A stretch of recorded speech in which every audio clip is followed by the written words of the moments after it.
Governor, thanks very much for joining us. What would you do in Afghanistan right now if you were President of the United States? Well, I mean, first of all, we got to express our deep apologies for what happened. And then secondly, the thing you immediately would do is be to convene all the military experts you have, the civilian experts, and figure out how we stabilize the situation. And we wouldn't be sending a signal that we're just going to get out of there. I mean, we got out of there in Iraq. We didn't even have a base at the end of things, and it didn't make any sense, and I don't want to make the same mistake in Afghanistan. Because right now, there's about 10,000 U.S. troops in Afghanistan, about 4,000 other NATO troops, but by the end of next year, it's supposed to be down to only a few protecting the U.S. Embassy. The U.S. has spent, by then it will have spent 15 years training all these Afghan military personnel, police, but they just can't get their act together. Yeah, well, Wolf, I don't think we want to...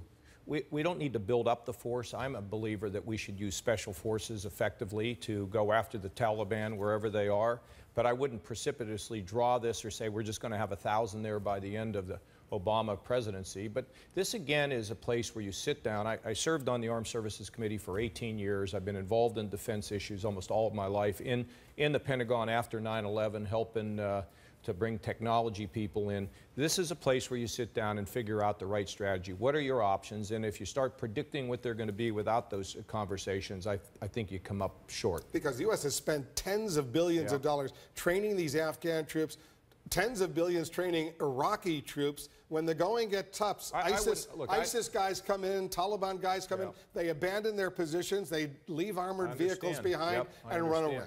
Look, initially, when we did the expansion, I wouldn't have supported that. I mean, if I were president, I would have questioned advisors about the need to be able to go to problem areas, not try to occupy the country or build up the forces, but to be able to respond wherever the crisis is at any moment in time with elite troops that have lethality, mobility. That's what I would have done, but that's not where we are. Should the U.S. support a no-fly zone in at least parts of Syria to prevent Russian warplanes from bombing various targets, including rebels supported by the U.S.? Well, first of all, we should have been supporting the rebels years ago. And at least a year ago or so, I called John Boehner and John McCain and said, look, I will do anything I can as governor. I know people to say that we should be helping the rebels to depose Assad, because that's an Iran, Assad, Russian connection we delayed. Then we had the red line confusion. Now, I think a no-fly zone that would provide a sanctuary for people so they can be safe. And if people violate the no-fly zone, Wolf, then there's a consequence. Well, if the Russians decide they want to continue these airstrikes,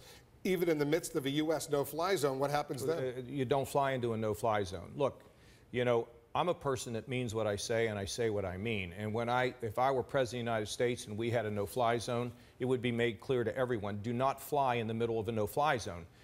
The idea that the United States is not able to take a strong position to assert itself is creating confusion with our allies and also encouraging our enemies. So I believe the no-fly zone is the right way to go. I think it sends a message to our friends in the region. It also allows us to protect some folks and at the same time to support the rebels and make it clear that we are going to destroy ISIS. You know, we get the coalition together, we ought to move. Let's talk about guns in America. Would you support ending that loophole so people can't go to a gun show, for example, or a private distributor and start buying guns without any background check at all? You know, you're supposed to be held accountable if you are involved in a private sale, but I don't know how you're going to regulate private sales. What I do think we need is a good database. It's done with automobiles. Yeah, but it's a different situation to me, and it's not that simple.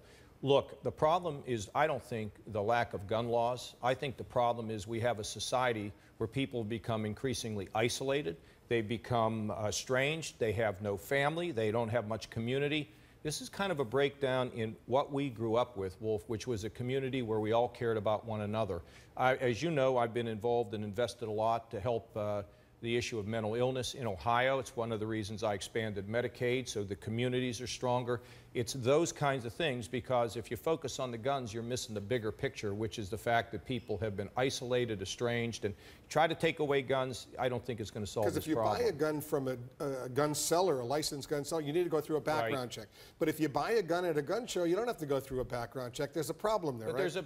But there's a private issue here, Wolf. I mean, if I'm going to sell you a gun, do I have to go through through all this checking? I mean, I'm supposed to have some responsibility, as they are at the gun show.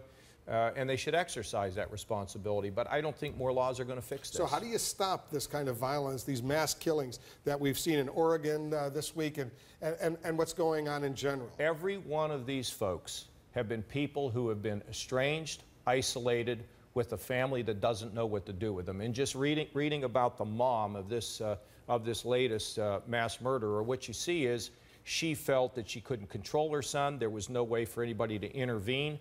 That's what we have to get to, the root cause of this. I mean, where are our neighbors? We need to love our neighbors and be there to help them. And I think sometimes people feel lonely, estranged, they're outcasts, and then they take action. That's what we need to get to the root of in this country. One political question. The NBC News Wall Street Journal poll that came out in New Hampshire, September you were at 12%, which was impressive.